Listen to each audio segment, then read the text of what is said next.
25 avril. Bonjour, aïe. Comment ça va? On va parler de ça, le bonjour, aïe, parce qu'on avait un débat un peu spécial aux débatteurs, mais aussi pourquoi que ça ne me dérange pas. Puis je vais vous expliquer pourquoi. Hein? Vous me donnerez votre avis. On va parler de travailler pour vivre ou vivre pour travailler. Travaillez-vous pour vivre, vous autres, ou vous vivez pour travailler? Oui, ben c'est une grande différence. Le nettoyage, la grève, la SAQ, la grève à la SAQ. Le nettoyage, tiens, l'itinérant qui a mis le feu au stade olympique, ben je vais vous dire combien que ça coûte. La consignation, tiens, une autre affaire de patente du gouvernement. Tesla qui annonce des mauvais chiffres, mais ça explose. Meta qui va très bien. Mais pourquoi Meta va si bien que ça? Hein? Assez spécial. Et elle doit... Ben, je ne vous dirai pas tout de suite. Elle ne dira pas tout de suite. Quoi d'autre? Oh, j'ai des bons insolites. Oui. Ouais, faire du bruit pendant l'amour.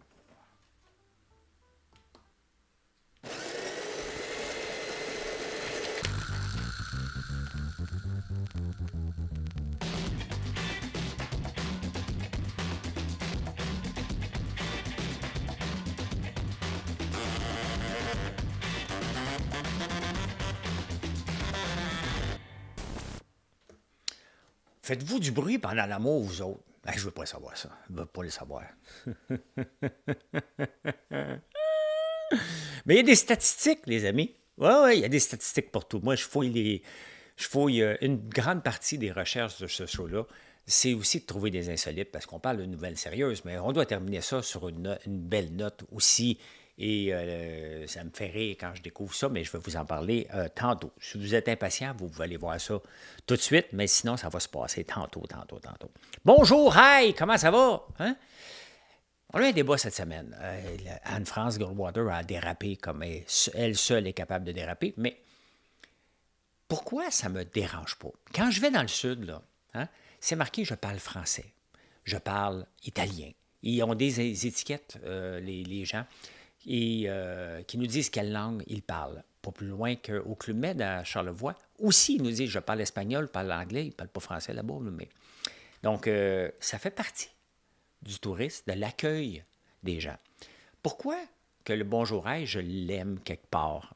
Pas partout, bien entendu, dans des places qu'il y a plus de francophones il y a plus d'anglophones que de francophones. Mettons la rue Sainte-Catherine-Ouest. Hein? Si tu habites à cette île, on le sait bien que ce n'est pas un problème, le bonjour aïe. Hein? C'est une façon de couper une conversation facile. Pourquoi? Parce que vous rentrez dans la boutique. Bonjour. Oh, hi, do you speak English? Oh, yes. Hein? Voilà, hein? Discussion. On peut offrir la discussion, mais on est à l'ère des réseaux sociaux. Bonjour, hi, il est en train de dire, parle-moi dans la langue que tu veux. Je vais m'adapter parce qu'on est ici pour faire de la business. Hein? Donc, pour moi, c'est ça. C'est de même que je le vois. C'est pas comme je suis en train de perdre ma langue. Valérie Plante qui chiale contre ça, je rappelle aux gens qu'un des premiers discours, sinon le premier discours que Valérie Plante a fait lorsqu'elle est rentrée comme mairesse, c'est passé 100% en anglais. Donc, c'est pour ça que ça ne me dérange pas du tout pour moi, le bonjour, aïe, parce que je le vois comme ça. Je ne le vois pas comme une attaque à la langue française. Et pourquoi on en parle autant que ça en ce moment? C'est l'étude des budgets et des crédits.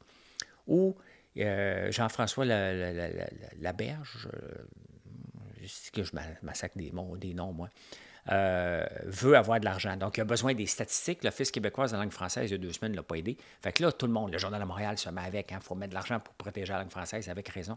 Mais la langue française va toujours perdre son poids relatif en Amérique du Nord, tout simplement parce que sont plus d'anglophones à faire des bébés que de francophones. C'est normal. On est seulement 9 millions au Québec sur 40 millions au Canada. Donc, ils sont plus de l'autre côté. Ça ne veut pas dire qu'on est en train de se faire assimiler, là. Pas du tout. Hey, travaillez-vous pour vivre, vous autres? Ou vous vivez pour travailler? Bien là, ça dépend avec qui que je parle en ce moment. Les jeunes de 24 à 44 ans veulent travailler pour vivre. Dans le sens qu'ils ne croient plus à la retraite. Hein? 74% de ces gens-là ne croient pas du tout à la retraite à 65 ans, parce que 60% d'entre eux, entre autres, c'est beaucoup de chiffres, là, je l'admets, mais n'ont pas de fonds de pension. Et 65 ans, quand ça a été mis à 65 ans, là, je ne sais même plus, On parle de 65 ans parce qu'à partir de 60 ans, on peut avoir le fonds de pension à 80 je pense, à 65 ans, à 100 et si on attend, ben, c'est encore mieux un petit peu plus tard. Mais les gens ne veulent pas arrêter de travailler. Hein. Ils veulent, attends un peu, il faut que je leur lise plusieurs fois. Là. Eux autres, ils veulent travailler pour vivre. Donc, à un moment donné, ils prennent une mini-sabbatique. Hein. Comme la professeure de Survivor qui est là, Déborah, qui s'est faite mettre dehors. Elle veut travailler puis vivre en même temps. Puis il faut accepter ça dans la société dans laquelle on est, ce que bien des employeurs ne sont pas capables d'accepter. Ils ne travaillent pas pour accumuler leur fonds de pension puis prendre leur retraite à 65 ans. Pas ça qu'ils veulent. On a travaillé toute notre carrière, les gens de mon âge, je vais leur lire encore, je vais m'assurer, on vit pour travailler. Moi, c'est sûr que je suis un mauvais exemple, je suis un entrepreneur. Je travaille beaucoup. Mais sincèrement, je fais partie de ceux qui travaillent pour vivre. J'aime ça travailler. Puis j'aime ça, à un moment donné, faire autre chose. Est-ce que je vais prendre ma retraite? Je l'ai goûté à 42 ans, je n'y regoutterai plus. Ça n'arrivera plus. La retraite, comme je l'avais imaginé, elle va être différente la prochaine. Elle va être active. Pas, OK, j'ai terminé ma carrière, terminé ma vie, that's it, là. Non, non, non. Donc, voilà. Il y a un moment donné dans ma carrière, j'ai reçu une mise en demeure parce que mon employeur ne voulait pas que je travaille dans le domaine dans lequel j'étais. J'avais signé une non-compete, une non-compétition. Hein? Bien, le Federal Trade Commission aux États-Unis, la FTC, vient de bannir pour toutes les entreprises aux États-Unis d'avoir une clause de non-concurrence. Et j'ai toujours été contre. Puis j'avais dit à mon employeur, écoute bien, là, je suis venu travailler chez vous parce que j'étais compétent. Je travaille 3 mois chez vous, tu m'empêches de travailler partout. Good luck, my friend. J'avais été voir un avocat aussi parce que sa clause était trop large. Elle comprenait l'Amérique, les Amériques au complet, la Corée, tout. Aussitôt qu'il y avait un contrat quelque part, il l'ajoutait dans le contrat, ce qui faisait aucun maudit bon sens. Hein? Mais j'ai jamais cru ça au non-compete, les clauses de non-compétition. J'ai jamais cru ça de ma vie parce qu'à la fin, pourquoi tu vas garder un employé qui est malheureux? Hein? C'est à toi, comme employeur, de t'assurer d'avoir un environnement de travail pour les gens. Ça se fait beaucoup en informatique surtout. Là. Mais il y a bien des entreprises qui avaient laissé tomber ça de toute façon à Silicon Valley parce que c'était complètement ridicule. Et c'est bien que le FTC met de l'ordre dans la cabane parce que c'est la chose la plus stupide qui existe. Hein? C'est normal que tu arrives avec une certaine compétence, on te paye en conséquence, tu vas quitter avec une compétence accrue, mais tu as le droit de quitter. Donc, bravo, bravo, bravo, bravo. Est-ce que c'est la fin du libre-échange? On a beau avoir des accords de libre-échange avec les États-Unis, mais regardez ce qui se passe. Hein? On va parler tantôt de bannir TikTok, mais tout ce qui se passe en ce moment, puis Biden, Trump était Make America Great Again, Biden avec l'Inflation Reduction Act. Hein? On bafoue les accords de libre-échange un peu partout. Au nom de quoi? Au nom de la sécurité nationale. La sécurité nationale a le dos large parce qu'on dit non, on ne peut pas faire ça, c'est au nom de la sécurité. C'est la même raison pourquoi on va bannir TikTok, on va une coche plus loin. Et ça semble passer de plus en plus parce que le Sénat vient de l'approuver. Donc, c'est une question je ne sais pas comment ils vont faire pour ne pas s'en sortir, mais on bafoue les accords de libre-échange, c'est pas facile. Donc, autant qu'on veut de l'accord de libre-échange, quand ça ne fait pas leur affaire, les États-Unis, ils mettent des tarifs de douane très élevés au nom de la sécurité nationale. Fait que c'est avec ceux autres qu'on est pogné à dealer.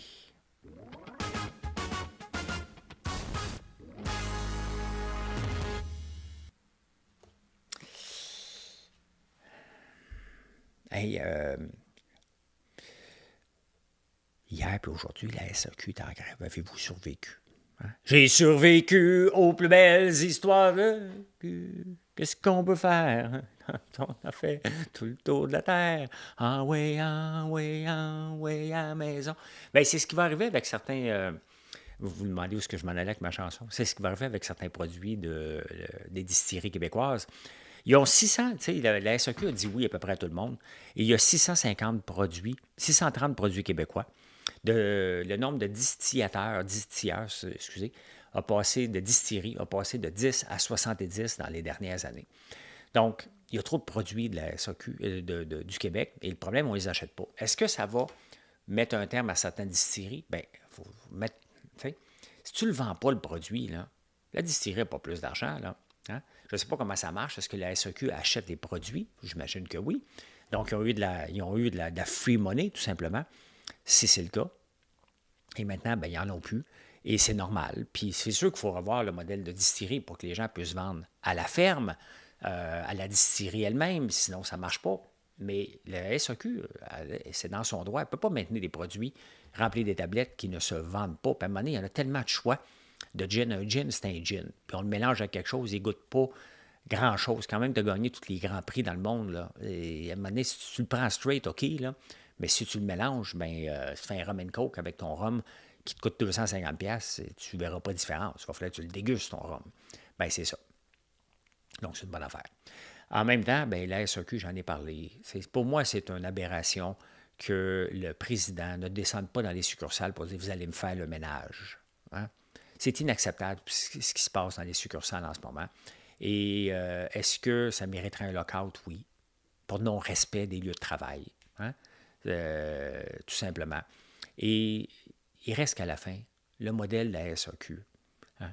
Des employés chialent qui sont à temps partiel, c'est normal. Hein? On doit s'adapter avec les heures que les clients viennent et non pas l'inverse.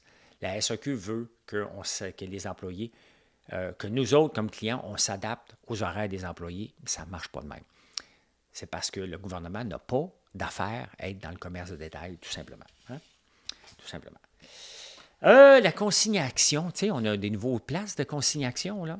Ah, ça n'a pas pris de temps. Hein? Ça, c'est un désastre annoncé du gouvernement, des centres où on va pouvoir aller porter. Bien là, il y a des employés qui se promènent avec de l'argent. Fait qu'un groupe, hein, je ne sais pas quel groupe, là, j'imagine, il doit y avoir un regroupement de Brinks ou de choses comme ça qui dit « Hey, ça, c'est pas sécuritaire ». Là, il met de la pression sur le gouvernement, puis c'est bien entendu que si quelqu'un se fait voler, il va dire bien, on l'avait dit, donc c'est pas sécuritaire, on va falloir mettre une structure. Les employés vont remplir les machines en pleine heure de jour, sans protection, sans agent de sécurité. Vous voyez comment on va rajouter, puis rajouter, alors qu'on aurait pu laisser ça dans les maxi, dans les IGA, dans les centres actuels. On a décidé d'avoir nos propres centres. Checkez bien la facture montée de façon exponentielle. Hein? Ça va être complètement débile. Il y a déjà souvent des agents de sécurité dans les supermarchés maintenant. Donc, il aurait pu l'utiliser. Ben non, on va créer une autre structure à côté parce qu'on veut que le Québec... Le Québec n'avait pas d'affaires dans le panier bleu, il n'y avait pas d'affaires dans la SAQ, il n'y a pas d'affaires dans la consigne des bouteilles.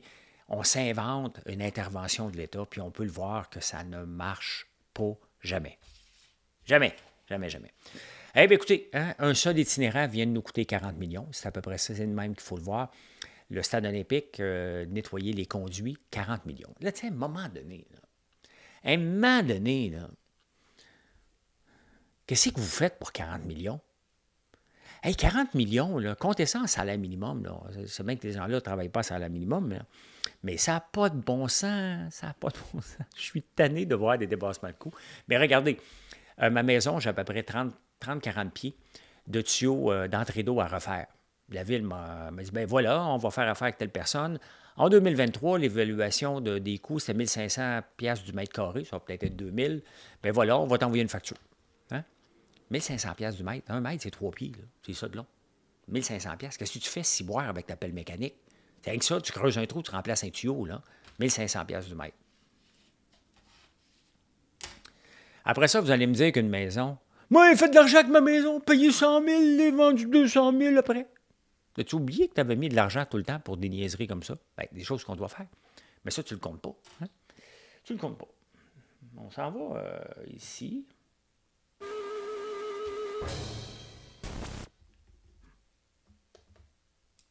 J'essayais d'aller vite. Bon. Hey, on s'en va. Hier, j'étais en 2001, l'année de naissance de mon fils. Et là, aujourd'hui, j'ai décidé de rester en 2022. Et je vous amène ici. Je me mets là. Parfait. BCE laisse tomber Téléglobe. Hein? Mais regardez, pourquoi je vous parle de ça? Parce que Jean Monti a démissionné en 2002 et il a été remplacé par un jeune homme, une étoile montante qui s'appelle Michael Sabia. Michael Sabia, maintenant, qui est en charge d'Hydro-Québec, hein, qui a passé à la Caisse de dépôt après. Donc, c'était effectivement une étoile montante. Hein? C'est un gars qui fait un job. Il est quand même à 70 ans maintenant. L'autre chose, hein, en 2002, 2 moutardes des reliches, s'il vous plaît, les vendeurs itinérants d'hot dog. Ben, les vendeurs itinérants, c'est un peu bizarre, là, mais les cantines mobiles, on en voit de moins en moins quand même. Hein? J'aurais pensé qu'on en verrait plus, mais on en voit de moins en moins. Donc, c'est ce qui se passait en 2022. Hein? 2022. 2002, 2002, 2002, 2002. Y avait-tu autre chose? Ça, c'est qui? C'est-tu Jean-Paul II? Jean-Paul II, ça reste que ça a été un bon pape, hein? Hein? Un bon pape. On l'a aimé, lui, Jean-Paul II. En tout cas, moi, je l'ai aimé. C'est lui, c'est lui qui était ici, hein, quand Céline a chanté la chanson, là. Une colombe est partie en voyage.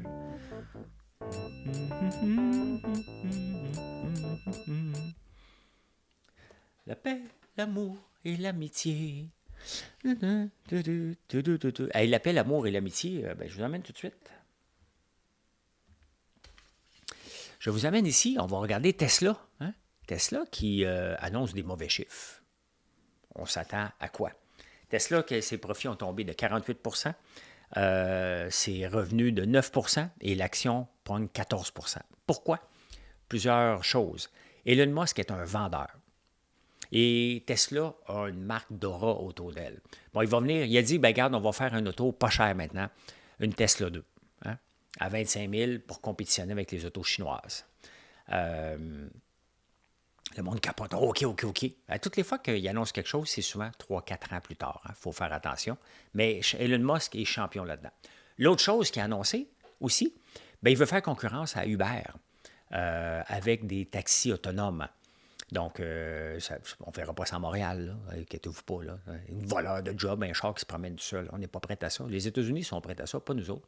Mais donc, il a annoncé deux choses importantes. L'action a explosé. Il ne faut jamais compter l'action de Tesla morte comme d'autres types d'actions parce qu'il y a beaucoup de hype par rapport à ça. Hein? L'autre site que je vous montre aujourd'hui, je vais réduire éventuellement ma fenêtre parce que j'admets qu'elle est un peu grosse c'est Facebook. Hein? Facebook qui monte beaucoup depuis un certain temps pour deux raisons. À cause des Chinois. Et là, le bannir si TikTok est banni, qu'est-ce que les gens vont faire? Hein? Ce qu'ils faisaient, de toute façon, on le fait déjà de toute façon. TikTok n'est pas banni au Canada, là. Mais on le fait déjà. Moi, si je fais une vidéo pour TikTok, je la mets sur Instagram, je la mets sur Facebook, je la mets sur X et je la mets sur Pinterest. Et des fois, quand j'oublie pas, je la mets sur Threads. Donc, on va juste plus avoir TikTok, on va aller ailleurs. Donc, les revenus publicitaires, Meta pense ramasser 60% des revenus publicitaires. Je le mets aussi sur YouTube Shorts. Donc, il y a Short qui appartient à Google, donc il va aller chercher 30%. Donc, c'est pour ça que ces deux titres-là prennent en ce moment de l'expansion. L'autre chose qui fait monter beaucoup Facebook. Donc, on espère que Facebook va faire plus d'argent grâce à l'élimination d'une compagnie chinoise. Et Facebook ramasse 3 milliards par année maintenant grâce à la publicité de Shein et de Temu. Une entreprise chinoise qui les fait vivre. Hein? On ne pense pas à ça du tout. Hein? Qu'est-ce qui se passe dans la bourse aussi? Le S&P 500 qui remonte en haut de 5 000. Là, il avait été malmené un petit peu. Il reprend du poil de la bête un peu. 5 000 semble être le point de brisure. Hein? Donc, dès que ça atteint ça, ça dépasse, ça redescend, ça se maintient pas mal là. Donc, intéressant. Et l'autre site que je vous parle souvent du ZSP 500. L'autre site que je détiens et que je regarde aller, c'est le IGM, qui est iShare Expanded Tech Stock ETF. Donc, c'est la plupart des titres en technologie du S&P 500 se retrouvent dans ce fonds-là. Donc, c'est intéressant à regarder aussi. C'est un fonds qui a diminué, qui remonte la pente. Voilà, c'est intéressant à regarder, de suivre ça. Hein? Hey, Honda a dit oui à l'Ontario. Puis là, Pierre Fitzgibbon se tape les lèvres. On n'avait pas besoin d'Honda pour la filière électrique ici. T'es menteur, t'étais prêt à offrir de l'argent. Si on n'avait pas besoin, là, pourquoi que le Québec était dans la course jusqu'à la fin? Si tu n'en as pas besoin, pourquoi tu étais prêt à allonger des milliards? Hein? Selon ce qu'on comprend, Honda, ça va être 15 milliards d'investissements en Ontario, surtout des fonds publics. Là. Donc, si on n'a pas besoin, pourquoi tu as couru après? Hein? Là, c'est sûr, il fait son frais parce que on n'a pas besoin. Pas besoin. Hein? Non, tu en as besoin. Tu n'en as pas besoin, mais dans sa tête à lui, il en a besoin. Hein? Le panier bleu. Finalement, le panier bleu, je comprends plus rien dans les millions. Sincèrement, moi, je suis habitué de compter des scènes. Fait que là, de voir que des millions être flambés, je comprends plus rien. Québec nous laisse dans le noir au sujet du panier bleu. Hein? Ça sert à quoi avoir l'accès à l'information si on nous donne des documents qui ressemblent à ça, tout noir? Et quelle est la réponse? Pourquoi que les passages sont noircis par le gouvernement? L'entreprise est fermée, là. C'est notre argent qu'on a mis dedans, et regardez. Dans sa réponse, Pierre Bouchard, responsable de l'accès aux documents du MEEI, explique que des renseignements confidentiels ont été cavardés, notamment pour protéger les secrets industriels.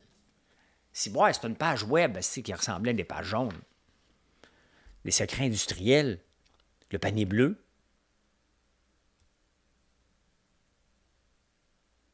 Ils sont où mes ministres avec moi, là?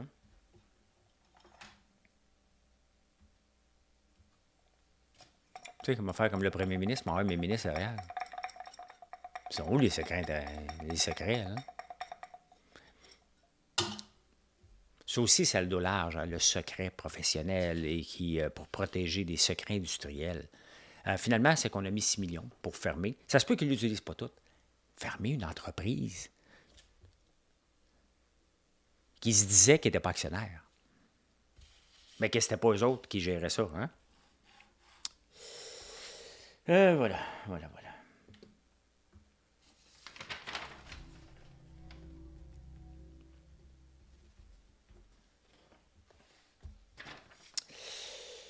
Hey, Caitlin Clark, la vedette du basketball, vous allez en entendre parler beaucoup. Je ne suis pas le basketball, mais ça m'impressionne parce qu'elle marque beaucoup de paniers de 3 points. Donc, je me demande pourquoi elle ne joue pas avec les hommes. Quand une vedette de cette trempe-là arrive et est un premier choix au repêchage dans la NBA, on parle d'un contrat de 10 millions en partant, 10 à 13 millions de dollars pour la NBA en partant. Vous savez combien qu'elle va avoir? 100 000. Bon, elle vient de signer un contrat avec Nike, là, mais j'aurais aimé ça l'avoir jouer avec les hommes. Je pense qu'elle peut jouer avec les hommes. J'aurais aimé ça.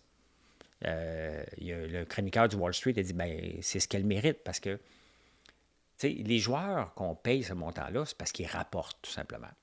Est-ce qu'elle va rapporter plus à la WNBA que 100 000 par année? Ben oui, mais c'est le salaire recru. Il n'avait pas prévu qu'elle était pour avoir une femme aussi bonne que les hommes lorsqu'ils ont octroyé. Puis c'est une ligue qui est pauvre. Là. Il ne remplit pas les salles comme la NBA, puis il n'y a pas de gadget qui est vendu autant. Là. Ça va changer, mais voilà.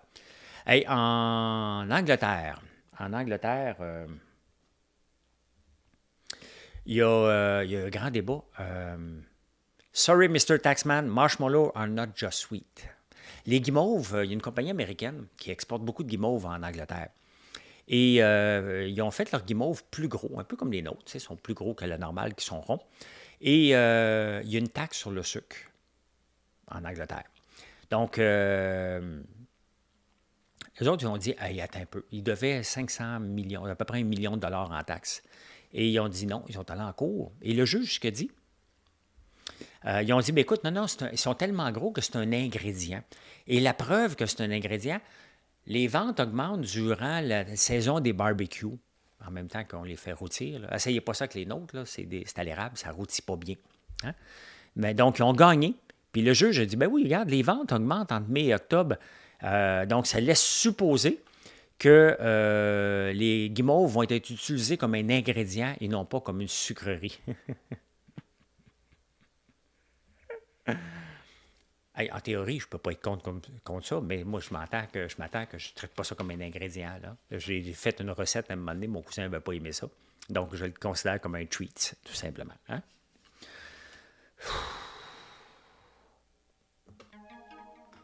Bon. Là, je ne veux pas savoir ce que vous faites dans le lit, pas savoir ce que vous aimez le plus, mais je vais vous dire ce que les statistiques disent. Hein? Vous en faites ce que vous voulez. Bien, les statistiques disent que faire du bruit, des ahoum, ahoum, ahoum, puis crier au meurtre pendant qu'on fait l'amour, c'est pas si apprécié que ça par l'autre personne. Ce qu'on préfère de beaucoup, c'est un échange, un eye contact pour dire « Continue, j'apprécie ce que tu fais pour moi. » Vous pouvez le faire en silence à partir de maintenant. Pas obligé de hurler pour montrer votre joie. Ça a l'air que c'est pas si important que ça. Ouais, moi, je vous donne les statistiques. Là, après ça, ce que vous faites, ça ne m'appartient pas. Vous le savez. Hein? Je ne suis pas un gourou. Pas un gourou. Et faites-vous partie de ceux qui s'obstinent en auto avec votre conjointe ou votre conjointe? Pas moi. Marilyn et moi, on ne s'obstine jamais en auto. Hein?